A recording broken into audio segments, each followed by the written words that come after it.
دن بتا دو، ابھی سے تیاری شروع کر دیں۔ بھوکا رہنے کی؟ فیاض نے پوچھا۔ جب آپ کا دل چاہے تشریف لائیں خلیق بھائی، آپ کا اپنا گھر ہے، نسیم نے کہا۔ خدا حافظ۔ خدا حافظ، مبشر تیزی سے بولا۔ خدا حافظ، نسیم نے پیار سے اس کی طرف دیکھتے ہوئے جواب دیا۔ نسیم کے جانے کے بعد چند منٹ تک گفتگو میں وقفہ آ گیا۔ پھر خلیق اور ایاز نے اپنی بات وہاں سے شروع کر دی جہاں پہ چھوڑی تھی۔ مبشر ان کی گفتگو سے نکل گیا تھا۔ وہ اب کرسی پہ خاموش بیٹھا حیرت سے آگ کے شعلوں کو دیکھ رہا تھا۔ فیاض نے فراغت کے ساتھ اپنے پائپ کو صاف کیا، پھر اس میں تمباکو بھر کر سلگا لیا۔ کمرے میں فیاض کے پائپ اور خلیق کے سگریٹوں کا دھواں بھر گیا تھا۔ میں اٹھ کر کھڑکی کے پاس گیا اور اس کا ایک پٹ کھول کر باہر دیکھنے لگا۔ باہر سے گیلی گیلی خنک ہوا کا ایک جھونکا میرے چہرے سے آ کر ٹکرایا۔ میں نے کھڑکی میں کھڑے کھڑے متعدد لمبے لمبے سانس لیے۔ کمرے میں اب خلیق، ایاز اور فیاض کی دھیمی شکم سیر آوازوں کی گنگناہٹ تھی۔ باہر بارش ایک بار رک کر دوبارہ شروع ہو رہی تھی۔ گھاس پر اور باغ کے درختوں پر اور سڑک سے گزرتی ہوئی سواریوں پر اور دور دور تک گھروں پر بارش کی روشنیاں جھلملا رہی تھیں۔ بارش ابھی ہو رہی ہے؟ ایاز نے پوچھا۔ ہاں، میں نے جواب دیا۔ سرد ہوا نے میرے بدن میں ہلکی سی کپ کپی پیدا کر دی تھی۔ میں کھڑکی بند کر کے لوٹ آیا۔ ایاز، خلیق اور فیاض نے اب ملک کے عام حالات کے بارے میں باتیں شروع کر دی تھی، مگر ان کی گفتگو زیادہ تر ذاتیات تک محدود تھی۔ کون کیا بن گیا ہے، کون کیا بن رہا ہے اور کون کس چکر میں ہے، موضوع دلچسپ تھا۔ آہستہ آہستہ میں بھی اس میں شامل ہو گیا۔ مبشر اسی طرح سکتے کے عالم میں بیٹھا تھا۔ بعد میں اس نے دو ایک باتیں کیں، مگر بیشتر وقت وہ قناعت سے خاموش بیٹھا رہا۔ رات کے کھانے اور دوستوں کی مجلس نے میرے دل کی حالت سنوار دی تھی۔ ہم سب کے چہروں پہ گہرے اطمینان اور خوشی کی کیفیت تھی، اور ہماری گفتگو دھیمی، سپاٹ اور بے مقصد تھی۔ اس خوشکن ماحول میں وقت کا پتہ نہ چلا۔ ایک گھنٹہ گزر گیا۔ آخر خلیق نے اپنے آخری عمل کے طور پر مہندی لگے بالوں میں انگلیاں دوڑائیں اور فیاض سے بولا، کیا خیال ہے بھائی، رات یہیں بسر کرنے کا ارادہ ہے؟ فیاض، مبشر اور خلیق اٹھ کھڑے ہوئے۔ ان کے بعد میں اٹھا۔ آخر میں ایاز اٹھ کر کھڑا ہو گیا۔ خلیق نے اوور کوٹ اور مبشر نے برساتی کا کوٹ پہن کر بٹن بند کر لیے۔ اچھا بھائی، خلیق نے ہاتھ ایاز کی طرف بڑھایا۔ خدا حافظ۔ ایاز نے اس سے ہاتھ ملایا، پھر اس نے فیاض اور مبشر سے ہاتھ ملایا، پھر میں نے ان تینوں سے ہاتھ ملائے۔ ایاز نے دروازہ کھولا۔ باہر بارش رک رک کر ہو رہی تھی۔ ہوا زوروں پہ تھی۔ ہوا کی خنکی کو محسوس کر کے ایاز نے ایک جھرجھری لی۔ خلیق کی موٹر برآمدے کے آگے کھڑی تھی۔ وہ دروازہ کھول کر جلدی سے موٹر میں داخل ہو گیا۔ فیاض اس کے ساتھ آگے اور مبشر پیچھے کی سیٹ پر جا بیٹھا۔ کھٹاک کھٹاک دروازے بند ہوئے، پھر گاڑی سٹارٹ ہوئی۔ موٹر کے اندر ان تینوں نے اور برآمدے میں نے اور ایاز نے ہاتھ ہلا کر الوداع کہا۔ موٹر گیلی مٹی اور پانی کے چھینٹے اڑاتی ہوئی گیٹ سے باہر نکل گئی۔ ایاز سڑک کو دیکھتا رہا۔ بارش رکنے لگی تھی، مگر آخری دموں کی باریک پھوار ہوا کے تھپیڑوں کے ساتھ آدھے برآمدے تک آ رہی تھی۔ ایاز ہاتھ پتلون کی جیبوں میں دیے برآمدے کی دیوار کے ساتھ لگ کر کھڑا تھا۔ مجھے سردی محسوس ہونے لگی۔ چلو یار، میں نے کہا، بھیگنے کی صلاح ہے؟ ایاز اسی طرح کھڑا رہا۔ موٹر کی عقبی روشنیاں موڑ کاٹ کر غائب ہو چکی تھیں، مگر ایاز کی نظریں اندھیرے پر لگی تھیں۔ اس نے چند گھنٹے اپنے پرانے اور عزیز دوستوں کی محفل میں گزارے تھے۔ اب آدھی رات کا وقت ہو گیا تھا اور ایک ایک کر کے سب اپنے گھروں کو روانہ ہو چکے تھے۔ رات سنسان پڑی تھی۔ ایک لمحے کے لیے میں نے محسوس کیا گویا میں کسی اجنبی کو دیکھ رہا ہوں۔ ایاز کی ٹائی کی گانٹھ اس کے سینے پر لٹک رہی تھی۔ اس کے بال آدھے سے زیادہ سفید ہو چکے تھے اور اس کا چہرہ جوانی اور بڑھاپے کے طویل سنگم پر اٹکا کھڑا تھا۔ مجھے یوں لگا جیسے میں ایاز کے گھر کے برآمدے میں نہیں، بلکہ کہیں اور کسی ناواقف مقام پہ کھڑا ہوں۔ مجھے دنیا کے بے اصل ہونے کا احساس ہوا۔ چلو، آخر ایاز بولا، اب کون گیٹ بند کرنے جائے؟ ہم دوبارہ کمرے میں داخل ہوئے تو محسوس ہوا کہ کمرہ باہر کی نسبت کتنا گرم تھا۔ دروازہ بند کر کے ایاز نے گھڑی پر نظر ڈالی۔ 12 بجنے والے ہیں، وہ جمائی لے کر بولا۔ نسیم، اس نے عادتاً پکارا۔ سو گئی ہے، وہ اپنے آپ سے بولا۔ اچھا بھائی، تمہارا تو پڑھنے لکھنے کا وقت اب ہو رہا ہے، وہ مجھ سے بولا۔ میں تو چلا، کل ملاقات ہوگی، خدا حافظ۔ مجھے پیاس محسوس ہو رہی تھی۔ میں پانی کی تلاش میں باورچی خانے کی جانب بڑھا۔ گلاس میں پانی ڈالتے ہوئے میری نظر کھڑکی سے باہر گئی تو پچھلے برآمدے میں مجھے اندھیرے کے اندر ایک سر دکھائی دیا۔ میں نے ہاتھ روک کر غور سے دیکھا تو کوئی کرسی پہ بیٹھا تھا۔ برآمدے کا یہ حصہ دو طرف سے جالی لگا کر بند کر دیا گیا تھا اور دن کے وقت دھوپ میں بیٹھنے کے لیے استعمال ہوتا تھا۔ میں نے بھرا ہوا گلاس میز پر رکھ دیا اور دبے پاؤں باورچی خانے کے پچھلے دروازے کی طرف بڑھا۔ دروازہ آدھا کھلا ہوا تھا۔ میں نے دروازے سے سر نکال کر دیکھا۔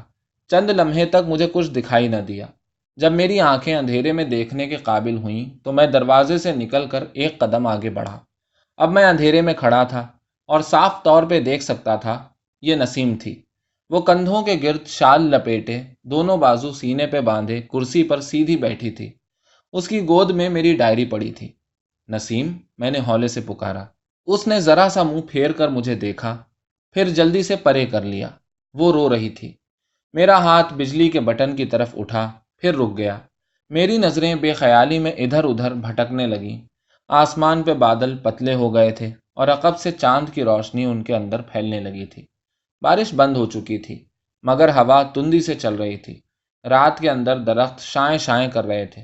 فروری کا موسم اپنا رنگ دکھا رہا تھا۔ میں نے دوبارہ نسیم کو پکارنے کے لیے منہ کھولا، مگر خاموش رہا۔ وہ اسی طرح کرسی پہ سیدھے بدن بیٹھی تھی۔ اس کے جسم میں نہ حرکت تھی نہ آواز، جیسے دنیا سے الگ تھلگ بیٹھی ہو۔ میں اسے وہیں چھوڑ کر الٹے پاؤں لوٹ آیا۔ کمرے میں واپس آ کر میں آتش دان کے پاس کرسی پر بیٹھ گیا۔ آگ بجھ چکی تھی۔ میں وہاں بیٹھا ایاز کا انتظار کرتا رہا۔ ابھی وہ نسیم کو پکارتا ہوا آئے گا، میں نے تصور کیا۔ نسیم باورچی خانے کی جانب سے نکلے گی۔ کہاں چلی گئی تھی؟ ایاز پوچھے گا۔ یہیں پر تھی، نسیم آہستہ سے مسکرا کر جواب دے گی۔ ذرا تازہ ہوا میں نکلی تھی، پھر وہ ایاز کے ہمراہ خواب گاہ کو لوٹ جائے گی۔ مگر ایاز کے آنے سے پہلے ہی میں اٹھ کر اپنے کمرے کو چلا آیا۔ اس بات کو 20 سال کا عرصہ گزر چکا ہے۔ ان 20 برسوں نے کیا کچھ نہیں دیکھ لیا۔ ایاز نے اس مقدمے میں ظفر کی جان بچا لی، مگر ظفر کو عمر قید ہو گئی۔ اس کے کچھ عرصے بعد ایاز نے سرکاری عہدہ قبول کر لیا۔ وہ ایڈوکیٹ جنرل بنا۔ 2 سال کے بعد اس نے استعفیٰ دے دیا اور دوبارہ پریکٹس کرنے لگا۔ پھر کچھ دیر کے بعد اس نے ایک نئی سیاسی جماعت میں شمولیت اختیار کر لی۔ انتخابات میں وہ پارٹی کے ٹکٹ پر لاہور کے ایک حلقے سے بھاری اکثریت کے ساتھ کامیاب ہوا۔ جب اس کی پارٹی کی حکومت بنی تو اسے وزیر قانون کا عہدہ ملا۔ کچھ دیر کے لیے وہ قائم مقام وزیر تجارت بھی رہا۔ کیا زمانہ تھا! ہم سب ہوا کے گھوڑے پر سوار تھے۔ پھر یکایک وقت پلٹ گیا۔ اوپر کا نیچے اور نیچے کا اوپر ہو گیا۔ آج کل ایاز بدعنوانی کے الزام میں جیل کاٹ رہا ہے۔ اس نے بدعنوانی کی یا نہیں، یہ ایک الگ کہانی ہے۔ اختیار کی وسعت کے ساتھ ساتھ بدعنوانی کے نئے نئے عنوان مقرر ہوتے ہیں، مگر ایاز اپنی زندگی سے مطمئن نظر آتا ہے۔ اس نے اپنی قابلیت کو پوری طرح استعمال کیا اور اپنی اہلیت کی حد کو پہنچا۔ اس سے زیادہ آدمی کس بات کی امید کر سکتا ہے؟ میں مہینے میں ایک بار ایاز سے ملاقات کے لیے لاہور جاتا رہتا ہوں۔ اسے جیل میں B کلاس ملی ہے۔ کل میں اس سے ملنے گیا تو اس کی طبیعت کچھ خراب تھی۔ کہنے لگا بد ہضمی ہے اور کچھ نہیں۔ کم بختوں نے میرا کھانا پکانے والا پھر بدل دیا ہے۔ میں نے پوچھا اب کون آیا ہے؟ تو بولا کوئی نیا بدھو ہے، بیوی کے قتل پر جیل کاٹ رہا ہے، کھانا پکانا بالکل نہیں جانتا۔ میں نے آج شکایت بھیجی ہے، میں نسیم کو تکلیف دینا نہیں چاہتا۔ پھر جیسے اچانک اس کو پرانا واقعہ یاد آ گیا۔ کہنے لگا تمہیں یاد ہے ایک زمانے میں ہم نے ایک شخص کا کیس لڑا تھا جس نے اپنی بیوی کو قتل کر دیا تھا؟ مجھے یاد ہے، میں نے جواب دیا۔ کچھ دیر تک وہ اپنے کمرے کی چھوٹی سی کھڑکی سے باہر دیکھتا رہا، جیسے یاد کر رہا ہو۔ پھر ہنس کر بولا تم نے اس کیس میں خوب سراغ رسانی کی تھی۔ میں بھی ہنس پڑا۔ میری آنکھوں کے سامنے وہ سارا واقعہ آ گیا۔ ایاز اب اکثر مجھ سے ماضی کی باتیں کیا کرتا ہے، گویا اس وقت کی کسر پوری کر رہا ہوں جب اس کے پاس بات کرنے کی فرصت نہ ہوتی تھی اور میں نسیم سے مل کر واپس آ جایا کرتا تھا۔ کبھی کبھی وہ مجھ سے کہتا ہے تمہارے پاس ٹیلنٹ ہے، کیوں اپنا وقت ضائع کرتے ہو؟ اپنے ملک کی کہانی لکھو، دیکھتے نہیں؟ وہ جوش میں آ کر کہتا ہے یہ ملک دنیا کی تاریخ کو دفن کر چکا ہے۔ ایسے موقعوں پر اسے دیکھ کر مجھے دکھ ہوتا ہے۔ وہ ایسے لوگوں میں سے ہے جنہیں عظمت چھو کر نکل جاتی ہے۔ 20 برس پہلے مجھے کیا خبر تھی کہ ہم ایک ایسے دور میں داخل ہو رہے ہیں جہاں ہماری ایک نسل کی نسل کا یہی حشر ہوگا۔ وہ لوگ اب کہاں ہیں؟ مبشر نے ایاز کے ساتھ ہی سیاسی جماعت میں شمولیت کی تھی۔ ہوتے ہوتے وہ صوبائی وزیر کے عہدے تک پہنچا، مگر آدمی ہوشیار تھا۔ وقت کی رفتار پہچان کر اچھے موقع پر استعفیٰ دے دیا اور پریکٹس کی جانب لوٹ آیا۔ آج کل وہ چوٹی کا وکیل ہے۔ اور حکومت سے بھاری فیس وصول کر کے اپنی سابقہ پارٹی کے لوگوں کے خلاف مقدموں کی وکالت کرتا ہے۔ فیاض نے پہلے 4-5 سالہ دور میں رسوخ حاصل کر کے بہت ساری جائیداد اکٹھی کر لی تھی۔ پھر اس نے ایک پریس لگا لیا اور اخبار نویسی سے ریٹائر ہو کر کاروبار میں لگ گیا۔ فیاض اور خلیق کی آخری دم تک دوستی رہی۔ وہ دونوں ہر روز بلا ناغہ شام کے وقت شہر کے ایک فیشنیبل ریستوران میں اپنے چند دوستوں کے ہمراہ موجود ہوتے تھے اور رات گئے تک وہاں بیٹھے رہتے تھے۔ اسی ریستوران میں ایک شام کو خلیق کھانا کھاتے کھاتے اوندھے منہ میز پر گرا اور انتقال کر گیا۔ صرف نسیم اس ابتلا سے سرخ روح ہو کر نکلی ہے۔ اس نے اپنی روش نہیں بدلی۔ اچھے وقت میں اور برے میں وہ برابر ایاز کے پہلو میں ثابت قدمی سے کھڑی رہی ہے۔ اس کے والدین فوت ہو چکے ہیں۔ دونوں بیٹے امریکہ اور جرمنی میں تعلیم حاصل کر رہے ہیں۔ وہ ہفتے میں ایک بار ایاز سے ملاقات کے لیے جاتی ہے۔ میری ملاقات اکثر جیل میں ہی نسیم سے ہو جاتی ہے۔ پھر عموماً میں وہاں سے اس کے ساتھ گھر چلا آتا ہوں۔ گھر میں صرف ایک ملازم رہ گیا ہے جو نسیم کا سارا کام سنبھالتا ہے۔ کوٹھی ویران پڑی ہے۔ اظہر اور اس کی بیوی کبھی کبھی نسیم سے ملنے کے لیے آتے رہتے ہیں۔ انہیں ایاز اور نسیم سے کچھ شکایتیں ہیں جو اس وقت سے تعلق رکھتی ہیں جب ایاز اقتدار میں تھا۔ باقی وقت وہ گھر میں اکیلی رہتی ہے۔ بیٹوں کے خط پڑھتی ہے اور کئی کئی دن تک ان کے جواب لکھتی رہتی ہے۔ اس کے کمرے میں پرانے اخباروں اور رسالوں کے ڈھیر پڑے ہیں جن میں ایاز کی اور اس کی تصویریں چھپی ہوئی ہیں۔ کبھی کبھار وقت گزاری کے لیے انہیں اٹھا کر پڑھتی ہے، مگر بیشتر وقت وہ اب اپنے کمرے میں کرسی پہ بیٹھی کھڑکی سے باہر دیکھتی رہتی ہے، جہاں باغ میں جگہ جگہ پہ گھاس اگائی ہے۔ شام کے وقت دیر تک اس کے کمرے میں بتی نہیں جلتی۔ اس کے چہرے کے نقوش ڈھہ گئے ہیں، مگر وہ لباس کے معاملے میں ابھی تک خاصی محتاط ہے۔ اس کی عمر بھر کی یہ ایک عادت ایسی ہے جو برابر چلی آ رہی ہے۔ اس کا ذوق شروع سے بہت عمدہ رہا ہے، اور جب بھی میں اس سے ملتا ہوں صاف ستھرا اور نفیس لباس اس کے زیب تن ہوتا ہے۔ مگر میرے چہرے پر آنکھیں لگی ہیں، میں دیکھ سکتا ہوں لباس کے اندر وہ ہڈیوں کی موٹ ہو چکی ہے۔ کئی بار مجھے خیال آتا ہے کہ اس عورت کو کس بات کا صلہ مل رہا ہے۔ اس نے ایک باعزت اور باوقار زندگی بسر کی ہے۔ مجھے دکھ ہوتا ہے۔ جہاں تک میری زندگی کا تعلق ہے، خدا کا شکر ہے بسر ہو رہی ہے، مگر 20 سال سے میں نے کوئی کہانی نہیں لکھی۔ البتہ ڈائری باقاعدگی سے لکھتا ہوں۔ ڈائری میں اپنے اوپر گزرے ہوئے واقعات قلم بند کرتا رہتا ہوں۔